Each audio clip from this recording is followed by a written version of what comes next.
যদিও ভারী পড়া এটা আমাদের মনে হচ্ছে, কিন্তু ভারী পড়লে হবে না।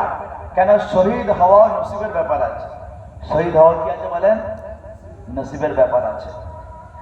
আর তিনি যে শহীদ হবেন, ইমাম হোসেন যে শহীদ হবেন, বলেন আল্লাহর নবী জানতে পেরেছিলেন? হ্যাঁ কিনা বলেন? জানতে পেরেছিলেন?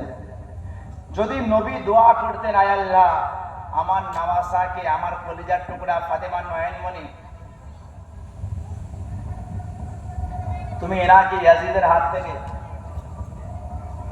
বাঁচিয়ে দাও, বলুন নবী দোয়া কবুল হতো না? হতো তো। কিন্তু হলো কি? আল্লাহর নবী সাল্লাল্লাহু আলাইহি ওয়াসাল্লাম ইমাম হাসান হোসেনকে নিয়ে ছোট্টবেলায় খেলা করতেন। কেমন খেলা করতেন? বলছে একটা বন্ধ ঘরের মধ্যে তিনি হামাগুড়ি খেলতেন। ইমাম হাসান হোসেন তেনার পিঠের উপরে চড়তো এবং নবী বলতেন, নি'মাল জামাল জামালি, আমি কত সুন্দর উট, দেখো আমার উটের পিঠে আমার হাসান হোসেন সবার হয়েছে। বলেন সুবহানাল্লাহ। ওই হাসান হোসেনকে কোলে নিয়ে বিশ্বনবী কত আদর করতেন। এমনকি বলা হয়েছে, আমরা অনেক সময় জুম্মার দিনে যখন বাচ্চারা বাড়ি মসজিদে চেঁচামেচি করে রেগে যায় না, আমরা অনেকে রেগে যায়, কে আসতে পারে তোদেরকে? নিজের বাপের নামাজ পড়ে নামাজ পড়তে এসে যা সব বাড়ি যা, কতকে বলি না? অনেক বলে। আমাদের দিনিয়াত মক্তব চলে আমাদের ওইদিকে। তো যখন দিনিয়াতে ছেলেরা পড়তে আসে, বাচ্চারা তো বাচ্চাই হয়, চিল্লা মিল্লি বুড়ো বুড়ি করবে, একটু মানুষ খুব রেগে যায়। কিন্তু যখন আমি হাসান হোসেনের ঘটনাটা বললাম, আলহামদুলিল্লাহ বলার পরে একটা মানুষ চুপ করেছে, বরদাস্ত করতে শিখেছে। কেন? যদি আমরা বাচ্চাদেরকে মসজিদে আসতে না দিই, যদি চেঁচামেচি সহ্য না করতে পারি, পরের জন্মে নামাজই তৈরি হবে না। হ্যাঁ, ছোটবেলা চেঁচামেচি আমরাও করেছিলাম, একটু সহ্য করতে হবে, তাদেরকে উৎসাহিত করতে হবে। বরং মসজিদে যারা আসবে তাদের জন্য চকলেট, লজেন, গিফট রাখা দরকার, হ্যাঁ কিনা বলেন? হ্যাঁ, রাখা দরকার। যে তোমরা বাচ্চা চেঁচাও, দৌড়দৌড়ি করো, মারামারি করো, তবুও মসজিদে এসো, তবুও এসো। কারণ ইমাম হাসান হোসেন নামাজের সময় শুধু 5 ওয়াক্তের নামাজ নয়, একদিন বিশ্বনবী জুম্মার খুতবা দিচ্ছেন। অথচ জুম্মার নিয়ম আছে, যখন জুম্মার খুতবা দেওয়া হবে তখন কথা বলা যাবে না। যাবে নাকি? ইদা খরাজাল ইমাম ফালা সালাত ওয়ালা কালাম, যখন ইমাম সাহেব খুতবার জন্য বার হয়ে যাবে তখন কোনো কথা বলা যাবে না, আর কখন নামাজ পড়া যাবে না। যদি কেউ মনে করে আমার সুন্নত বাকি আছে, ইমাম খুতবায় দাঁড়িয়ে গেছে, আমি সুন্নত পড়বো, চলবে?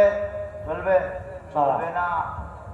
অনেকে ভুল ব্যাখ্যা দিয়ে দেয়, বলে আরে তাহিয়াতুল মসজিদ তো পড়তে হয়, ঢুকেই নামাজ পড়বে। আরে পাগল, আগে দেখো মকরু ওয়াক্ত আছে, বা ইমাম সাহেব কি করছে, সে যদি খুতবা অবস্থায় থাকে তোমার নামাজ চলবে না।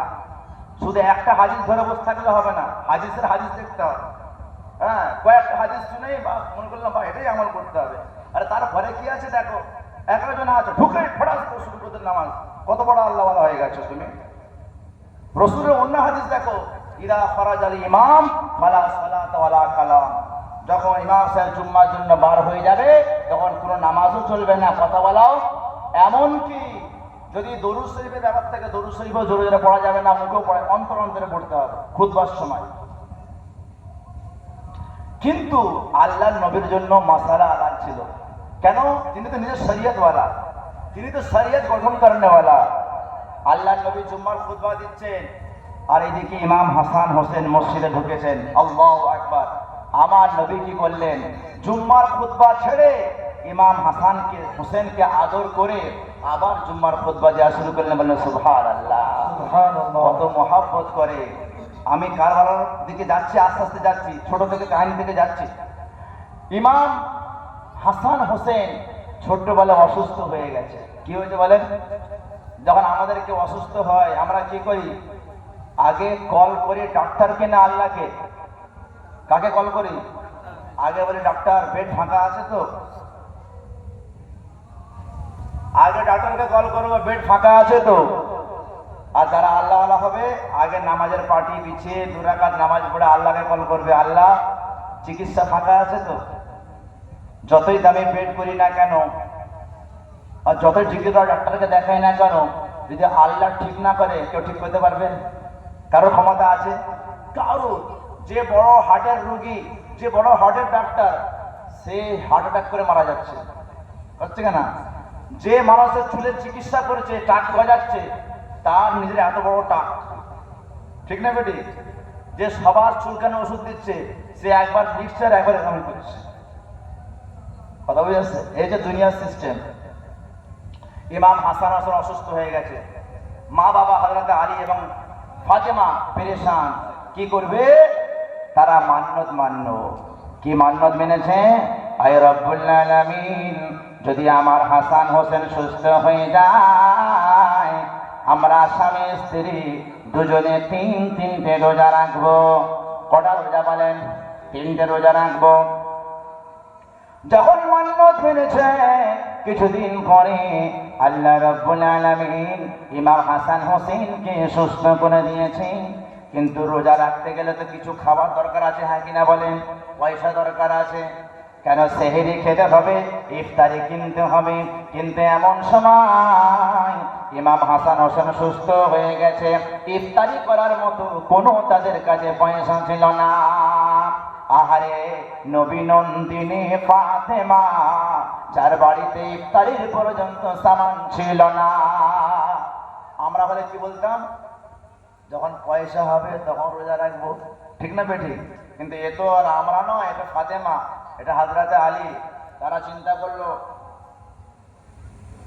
যদি মান্নত এখন পুরা না করে যদি মরণ এসে কি করব? দুজনেই রোজা রাখা শুরু করলো বিনা সেহরিতে। মা কয়েকটা খেজুর খেয়েছে আর পানি খেয়ে রোজা রাখা শুরু করে দিয়েছে। ইফতারি কি খাবে তার ব্যবস্থা নাই। যখন সকাল হয়েছে, ফাতেমা স্বামীকে বলে, ওগো আমার স্বামী, তুমি কোনো কিছু কাজের ব্যবস্থা করো। হযরত আলী কাজ খুঁজতে গেলেন, কোনো জায়গায় কাজ পেলেন না। একটা ইহুদি, তার নাম হলো শামউন, শামউন নামক ইহুদির কাছে যেয়ে বলছে, ওগো ইহুদি, আমাকে তুমি কোনো কাজ দাও। সে কি করলো? একটা পশুর চামড়া দিল, বলছে এই চামড়া সারাদিন ধরে তুমি পরিষ্কার করে আনো, আমি কিছু তোমাকে আটা দেব। কি দেবো বলেন? কি দেব? ওই আটা দিয়ে 3 থেকে 4টে রুটি হবে। আজকাল যুগে যদি একজন কেউ পরিশ্রম করে দিনে 400 টাকা কামিয়ে নেয়, কামিয়ে নেয় কিনা? কিন্তু সেই যুগে এমন ছিল না, একবেলা খাওয়া হবে। হযরত আলী চামড়া আনলেন, ফাতেমাকে বললেন, ফাতেমা গো, এই চামড়া পরিষ্কার করো। ফাতেমা রোজা রেখে চামড়াগুলো পরিষ্কার করলেন। বিকাল বেলা চামড়াটা জমা করার পরে কিছু রুটি, কিছু আটা পেলেন।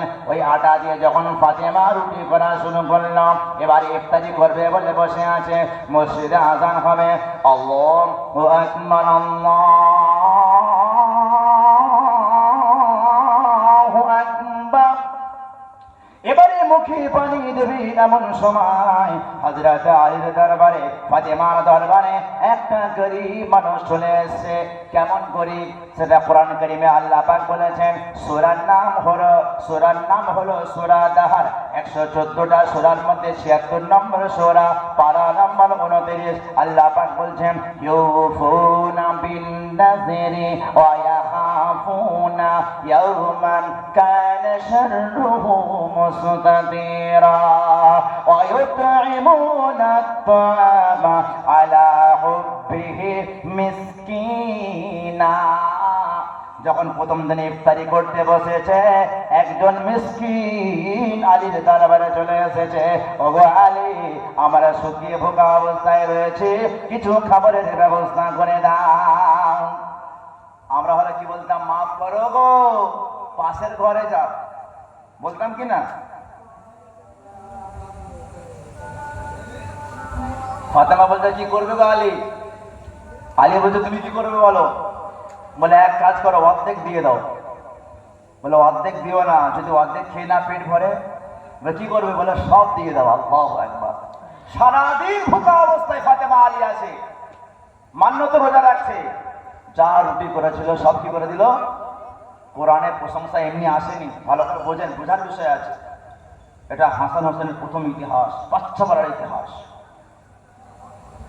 যখন সব দান করে দিল, পানি ছাড়া ইফতারি করার কিছু ছিল না।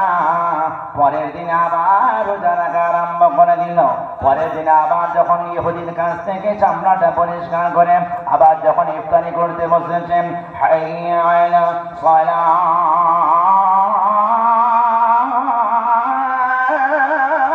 যখন মাগরিবের আযান হলো, ওয়ায়ুতঈমুনা তুআমা আলা হুব্বিহি মিসকিনাও ওয়া ইয়াতীমা। দ্বিতীয় দিনে একজন ইতিম চলে এসেছে, আর আল্লাহর নবী ইতিম ছিলেন, আর সেই ইতিমের জামাই হযরত আলী, হ্যাঁ কিনা বলেন? ইতিমকে ভালোবাসা কার সুন্নত বলেন? নবীর সুন্নত। ইতিমকে ভালোবাসা সাহাবাদের সুন্নত, ইতিমকে ভালোবাসা হযরত আলীর সুন্নত। হযরত আলী বলে আল্লাহ পাকের হুকুম আছে, ফাআম্মাল ইয়াতীমা ফালা তাকহার ওয়া আম্মাস সাইলা ফালা তানহার। ইতিমকে ফেরত দেওয়া যাবে না, ইতিমকে বকাঝকা যাবে না, সাইলকে ফেরত দেওয়া যাবে না। ফাতেমা কি করবে বলো? দুদিন রোজা রেখে আছো, কিছু খাওয়া নাই, কিছু ইফতারি করো নাই, কিছু সেহরি করো নাই। ফাতেমা নড়তে পারে না, তবুও বলে প্রাণের স্বামী গো, এতিম আমাদের দরজা থেকে খালি পেটে চলে যাবে, এটা কোনোদিন হতে পারে না। এই রুটিগুলো সব এতিমদের দান করে দাও। সুবহানাল্লাহ বলা যাবে না? পেটে চলো, নড়তে পারছে না, সরতে পারছে না, কিন্তু খোদাকে খুশি করার জন্য এখানে কেউ দেখতে আসছে না, একমাত্র কে? আল্লাহ। আল্লাহকে খুশি করার জন্য সব দান করে দিলেন। তৃতীয় দিন ফাতেমা আর নড়তে পারে না, বিছানা সজ্জ হয়ে গিয়েছে। হযরত আলী আবার খাবারের জন্য ওই ইহুদির কাছ থেকে চামড়াটা নিয়ে এলো। ফাতেমা কোনো রোজার পরিষ্কার করলো, পরিষ্কার করার পরে আবার যখন মাগরিবের সময় ইফতারি করতে বসেছে, আশহাদু আল্লা ইলাহা ইল্লাল্লাহ, যখন মাগরিবের আযানের সঙ্গে বসেছে ইফতারি করার জন্য, ওয়ায়ুতঈমুনা তুআমা আলা হুব্বিহি মিসকিনাও ওয়া ইয়াতীমাও ওয়া আসীরা। প্রথম দিনে কে এলো বলেন? প্রথম দিনে কে এসেছিল? মিসকিন এসেছিল। দ্বিতীয় দিনে ইতিম এসেছিল। আর তৃতীয় দিনে বদরের যুদ্ধের সময় মুসলমান জয়লাভ হয়েছিল, হ্যাঁ কিনা? ওই জয়লাভের সময় কাফেররা বন্দী হয়েছিল। একটা বন্দী ছাড় পাওয়ার পরে হযরত আলীর দরবারে এসে যখন খাবার চাইছে, হযরত আলী শিক্ষা দিলেন, ও দুনিয়াবাসীরা, যদি কোনো হিন্দু তোমার কাছে কিছু চাইতে আসে, কিছু ভিক্ষা চাই, কিছু সহযোগিতা চাই, তুমি তখন ধর্ম দেখো না। ধর্ম খিদের কোনো ধর্ম হয় বলেন? খিদের ধর্ম হয়? এই হিন্দু বলে খিদে লাগবে না, না। বিপাশার ধর্ম হয়? ধর্ম হয় না। বলে আমার দরবারে একজন কাফিরে আসলাম, গায়ের কম আসলো, যে আল্লাহকে মানে না, রাসূলকে মানে না, আখিরাতকে মানে না, কোরআনকে মানে না, হাদিসকে মানে না, রোজাকে মানে না, নামাজকে মানে না। কিন্তু সে যখন আল্লাহর নবীর জামাইয়ের কাছে সওয়াল করলো, আলী গো তুমি কিছু দান করো, হযরত আলী কি করলেন? ওই চারটি যত রুটি ছিল সব কিছু দান করে দিল। বলেন সুবহানাল্লাহ। ফাতেমা বিছানায় পড়ে গেল, অসুস্থ হয়ে গেল। স্বামীর চিন্তা হবে কিনা যে বউ যদি মারা যায় কি করে জবাব দেবে নবীকে? হযরত আলী তো আলী ছিল শের খোদা আলী, বাগ রাসূলের কোলে, শের খোদা আলী, বাগ রাসূলের কোলে, সাহাবাদের সেরা হযরতে আলী। ওই আলীর আর ঘুম আসে না, সারা রাত ধরে কাজের সন্ধান করে, কিন্তু রাত্রেবেলা কাজ পাওয়া যায়? কাজ পাওয়া যায়? কিন্তু আল্লাহর প্রতি একই না আছে যে আল্লাহ কোনো না কোনো খাবারের ব্যবস্থা করে দেবে। আল্লাহর প্রতি একই হয়ে গেছে, যখন আমি 3 দিন না খেয়ে না দিয়ে না সেহরি করে না ইফতারি করে আমি দান করেছি, আল্লাহ নিশ্চয়ই আমার খাবারের ব্যবস্থা করবে। হঠাৎ রাত গভীর হয়ে যায়, দেখছে একজন সুন্দর লম্বা চওড়া সুন্দর হুষ্টপুষ্ট মানুষ একটা উট বিক্রি করার জন্য বার হয়েছে। কি বিক্রি করার জন্য বলেন? হযরত আলী বলছে আসসালামু আলাইকুম। ওয়া আলাইকুম সালাম। বলছে এই উটটা বিক্রি করবে। কি বলছে? কে বলছে? আলী বলছে। আচ্ছা বলেন, আলীর পকেটে পয়সা আছে? যদি থাকতো ফাতেমা উল্টে পড়ে থাকতো? পকেটে পয়সা নেই আর উটের দাম করছে। বলে হ্যাঁ উটটা বিক্রি আছে। বলে ক টাকা দাম? বলে 200 দিরহাম। কত দিরহাম? 200 দিরহাম। তখন আলী বলছে আমি কিনবো, কিন্তু আমাকে ধারে দিতে হবে। কি দিতে হবে? ধারে সারা দুনিয়া কিনা যায়, যেন মুকেশ আম্বানি সারা দুনিয়া ধারে কিনে নিচ্ছে, গরিবদের পকেট মারছে, রিচার্জ বাড়িয়ে দিচ্ছে। আর আমরা কিছু করতে পারছি না, আমরা অপরগ। আমরা ছেলেদের শিক্ষিত বানাবো না, ডক্টর মাস্টার ইঞ্জিনিয়ার বানাবো না, দিনদার বানাবো না, আমাদের ছেলেরা তাদের অপেক্ষায় বসে আছে। আমাদের এমন ছেলে তৈরি হয়নি যেটা সিমেন্ট কোম্পানি তৈরি করবে, ঠিক না? ঠিক বলেন? হ্যাঁ, আমাদের এমন এটার ব্যবস্থা নেই, শিক্ষার ব্যবস্থা নেই, কিন্তু আগামী তো হবে ইনশাআল্লাহ। বলেন ইনশাআল্লাহ। তো হযরত আলী বলছে আমি কিনবো, কিন্তু ধারে দিতে হবে। সে বলছে ধারে নেবে? বলে হ্যাঁ ঠিক আছে, আপনাকে ধারে দিয়ে দিলাম। এবারে হযরত আলী ওই ধারে তো কিনে নিল। কেনার পরে এবারে কাস্টমার খুঁজছে। ব্যবসা চলছে রাত্রিবেলা, দিনের বেলা নয়, যখন সবাই ঘুমিয়ে। আল্লাহ সব পারেন, আমরা কিছু পারি? কিছু পারি? কিছু পারি না। হযরত আলী ওই উটটা কেনার পরে এবারে কাস্টমার খোঁজার জন্য অন্য রাস্তায় আসছেন। দেখছে একটা লোক দাঁড়িয়ে আছে। সে বলছে ও আলী, তোমার উটটা ব্যাপক দারুণ, আমি কিনতে চাই। কাস্টমার দেরি হলো, সঙ্গে সঙ্গে পেয়ে গেল। হযরত আলীকে বলে ক টাকা দাম? বলে 400 দিরহাম। কি বলছে? ক টাকায় কিনেছিল? ক টাকায়? ক টাকা লাভ হবে? তার মানে সেই সময় আরবের যুগে 200 দিরহাম মানে 2 মাস বসে বসে খাবে। ভালো করে বোঝেন, আর বেশি তো কম নাই। ডিল হয়ে গেল। এবারে যখন ওই তাকে 200 দিরহামের উটটা যখন 400 দিরহাম হয়ে গেল, উট বিক্রি হয়ে গেল। এবারে আলী কি করলেন? 200 দিরহাম একদিকে রাখলেন, ধার শোধ করতে হবে, আর 200 দিরহাম এইদিকে রাখলেন। আমরা হতে সব একসঙ্গে, আগে কাজটা মেটাই, পরে তো দেবো। আলী কি না, আগে এনাকে দিতে হবে। তিনি কি করলেন? নবীর বেটি ফাতেমার জন্য খাবার কিনলেন, খেজুর কিনলেন, ঘি কিনলেন, চর্বি কিনলেন, যখন যান পাওয়া যেত খাবার, অনেকগুলো খাবার কিনেছেন। খাবার কিনে সে চিন্তা করলো খাবার তো কেনা হয়ে গেল, ফাতেমা তো যে খাবে, কিন্তু আগে ধারটা মিটিয়ে আসি। যখন ধার মিটাতে যাচ্ছে, সে লোককে আর খুঁজে পাচ্ছে না। তাহলে বুঝে আসছে, যার কাছ থেকে ওই উটটা কিনেছিল তাকে চারিদিকে মদিনার অলি গলি সব জায়গায় খুঁজে বেড়াচ্ছে, তাকে আর খুঁজে। তিনি চিন্তা করলো আবার পরে খুঁজতে বার হবো, আগে বাড়িতে যায়, কেন আমার ফাতেমা অঘোর হয়ে বেহুশ হয়ে পড়ে আছে। যখন বাড়িতে গেল, বাড়িতে দেখছে যে শুধু ফাতেমা নয়, মুহাম্মদুর রাসূলুল্লাহ সাল্লাল্লাহু আলাইহি ওয়াসাল্লাম বাড়িতে এসে। বলে সুবহানাল্লাহ। সুবহানাল্লাহ বলা যাবে না? কেন? মেয়েদের কষ্ট বাপ বুঝতে পারে না। মায়ের কষ্ট, মেয়ের কষ্ট বাপ বুঝতে পারে। রাসূলুল্লাহ থাকতে পারেননি, ফাতেমার ঘরে ছুটে চলে এসছে।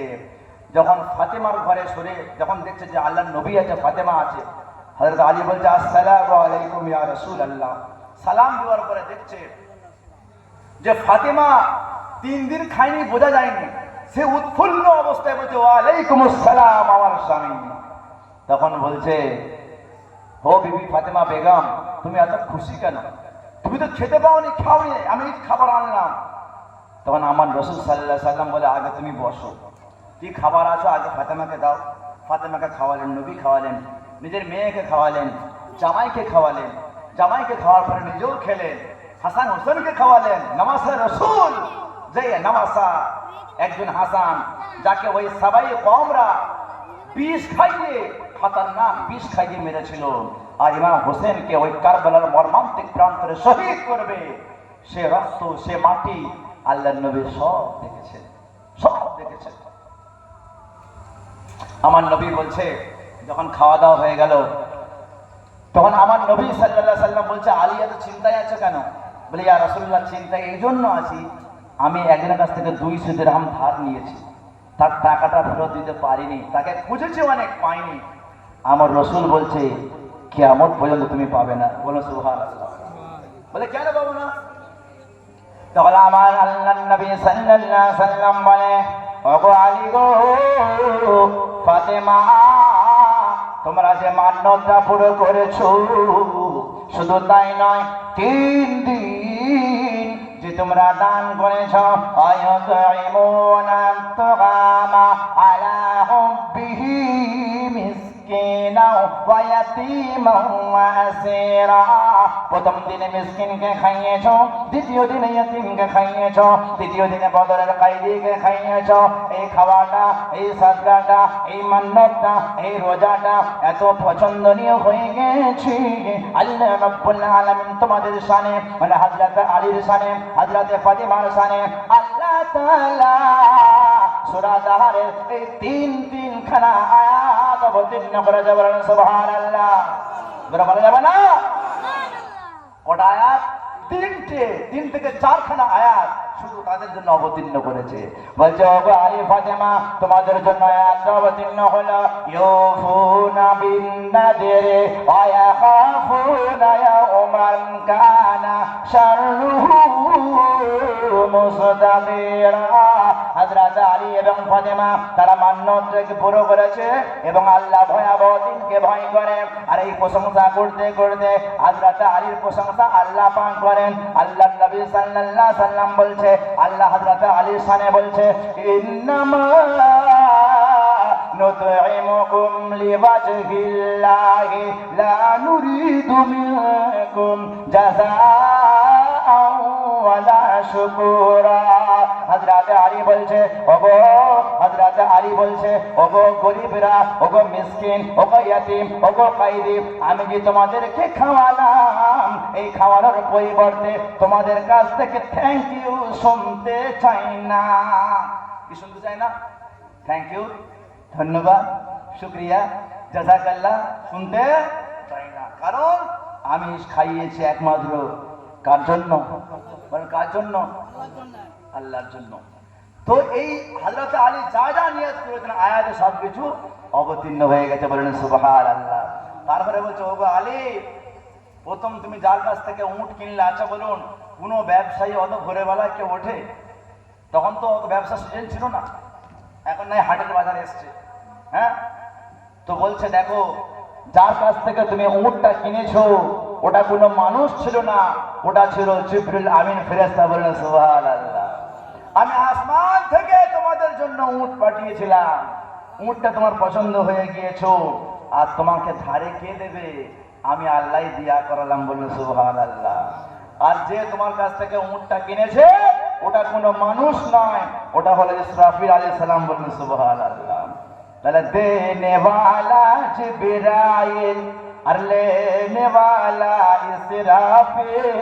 হ্যাঁ, লেনে ওয়ালা ইসরাফিল, দেনে ওয়ালা জিবরাইল। পাঠিয়েছে কে?